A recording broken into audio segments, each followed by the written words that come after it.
अगर आपको matrix science group की सोल असाइनमेंट चाहिए तो सबसे पहले आपने क्रोम ओपन करना। ओपन करने के बाद आपने लिखना जोहर EIO असाइनमेंट्स। इस तरह का इंटरफेस शो हो जाएगा। क्लिक करना है। क्लिक करने के बाद आपके सामने इस तरह का इंटरफेस शो हो जाएगा। यहाँ पे सिंपली आपने देखना है, आपके सामने एक प्रोग्राम की लिस्ट शो हो जाएगी। आपने स्क्रॉल डाउन करना। स्क्रॉल डाउन करने के बाद आपने मैट्रिक्स साइंस ग्रुप जो कि अब स्प्रिंग 2026 की असाइनमेंट से डाउनलोड करने के लिए आपने इस पर क्लिक करना है। क्लिक करने के बाद क्लिक टू गेट असाइनमेंट पे क्लिक करने के बाद आपके सामने इस तरह की विंडो शो हो जाएगी। इस तरह की विंडो शो हो जाएगी। आप चेक कर सकते हैं। स्क्रॉल डाउन करेंगे, स्प्रिंग 2026 के असाइनमेंट्स हैं और हमारा व्हाट्सअप चैनल ज्वाइन करना भूलिएगा, यहाँ पे मैंने लिंक दिया हुआ है।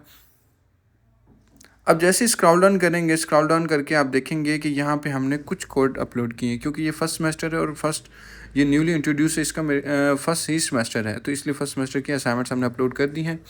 आप यहाँ पे सिंपली क्लिक करके, ये गूगल ड्राइव में होती है, गूगल ड्राइव में से आप डाउनलोड कर सकते हैं।